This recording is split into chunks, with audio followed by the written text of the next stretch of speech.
ഞാനിപ്പോൾ വന്ന് നിൽക്കുന്നത് ഫ്ലോറിഡയിലെ ടാമ്പ എന്നൊരു സ്ഥലത്ത് ഈ കാരവാൻ പാർക്ക് ചെയ്യുന്നൊരു സ്ഥലത്താണ് വന്ന് നിൽക്കുന്നത്. അതിൻ്റെ കയറി വരുന്ന എൻട്രൻസിലുള്ളൊരു ഫൗണ്ടനായിട്ട്.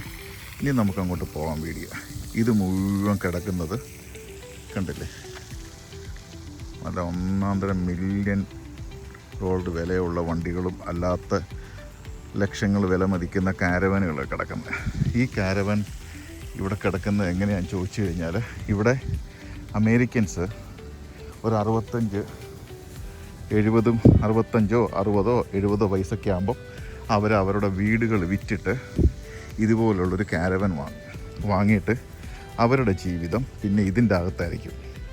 അപ്പോൾ അങ്ങനെ വരുമ്പം ഇങ്ങനെ ഒരു സ്ഥലമുണ്ട്. ഇതൊരു വ്യക്തിയുടെ സ്ഥലമാണ്. ഈ സ്ഥലത്ത് ഇത് കണ്ടില്ലേ വണ്ടി കിടക്കുന്നത്, ഇങ്ങനൊരു വ്യക്തിയുടെ സ്ഥലമാണ്. ഈ വ്യക്തിയുടെ സ്ഥലത്ത് ഇവർക്ക് 500 രൂപയോ അല്ലെങ്കിൽ 400 രൂപയോ ഈ ലോട്ടിന് കൊടുത്താൽ മതി. ഈ കിടക്കുന്ന ലോട്ട് കണ്ടോ, ഇത് ഇവരുടെ വണ്ടി പാർക്ക് ചെയ്യാനുള്ള സ്ഥലം. ഈ ബസ് പാർക്ക് ചെയ്യുന്ന സ്ഥലം, ഇത് ഇവരുടെ പേഴ്സണൽ വണ്ടികൾ പാർക്ക് ചെയ്യുന്ന സ്ഥലം.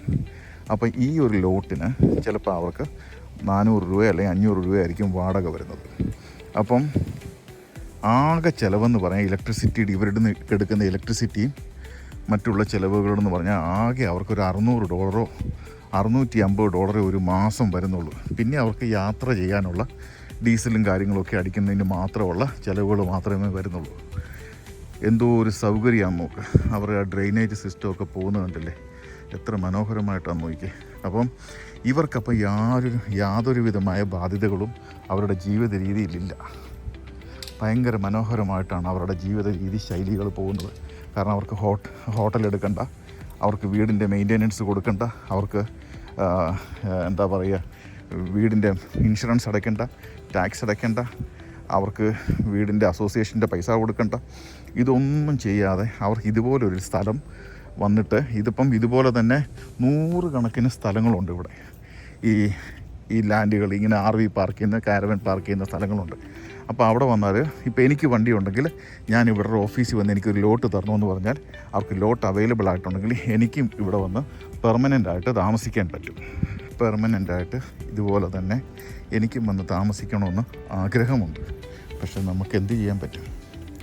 അപ്പം ഇവർക്കിവിടെ ഇങ്ങനെ താമസിച്ചിട്ട് ഇവർക്കിപ്പോൾ അമേരിക്കയിൽ 50 സ്റ്റേറ്റിൽ ഇവർക്ക് ട്രാവൽ ചെയ്യാൻ പറ്റും.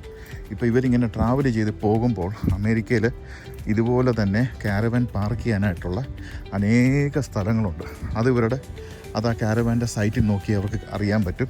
ഇപ്പോൾ ഇവിടുന്ന് കാലിഫോർണിയയ്ക്ക് പോകണമെങ്കിൽ കാലിഫോർണിയയ്ക്ക് പോകുന്ന വഴിക്ക് പല സ്ഥലങ്ങളിൽ തന്നെ ഇതുപോലെ പെർമനൻ്റായിട്ടല്ലാതെ ടൂറിസ്റ്റുകൾക്ക് വന്ന് താമസിക്കാനായിട്ടുള്ള പാർക്കിംഗ് ഏരിയകളുണ്ട്. അപ്പോൾ അവിടെ അതിന് ചെറിയ ഫീസ് കൊടുത്താൽ മതി. ഒരാഴ്ചയോ 2 ദിവസമോ 3 ദിവസമോ പോയി താമസിച്ച് അതിൻ്റെ താമസത്തിൻ്റെ ആ പ്രോപ്പർട്ടിയുടെ ഫീസും അതുപോലെ തന്നെ ഇലക്ട്രിസിറ്റി ബില്ലും മാത്രം അടച്ചാൽ അവർക്കൊരു ഹോട്ടൽ ബില്ല് ഒഴിവാക്കാം. അവർക്ക് സമാധാനത്തോടെ അവർക്ക് അതിൻ്റെ അകത്ത് തന്നെ ഭക്ഷണം വെച്ച് കുക്ക് ചെയ്യാം. ഈ പോകുന്ന വഴിക്ക് തന്നെ ഇവരുടെ വണ്ടിയെ തന്നെ ബാർബിക്യൂവിൻ്റെ എല്ലാം ഉണ്ട്, കുക്കിങ്ങിനുള്ള എല്ലാ സൗകര്യങ്ങളും അവത്തിലുണ്ട്. അപ്പോൾ അവർക്ക് എന്ത് സുഖമായിട്ട് പോയി താമസിക്കാൻ പറ്റുമെന്ന് നോക്ക്. അവർക്ക് വേറെ മറ്റുള്ള ചിലവുകളൊന്നുമില്ല.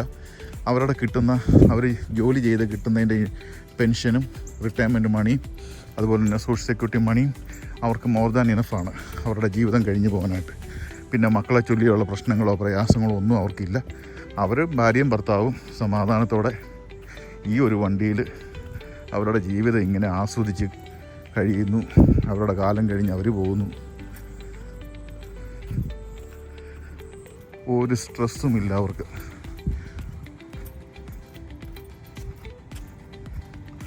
സുഖജീവിതം. അപ്പം അതുപോലെ തന്നെ അവർക്കിവിടെ ഇതിവരുടെ പെർമനൻ്റ് പാർക്കിംഗ് ഏരിയ അല്ലേ.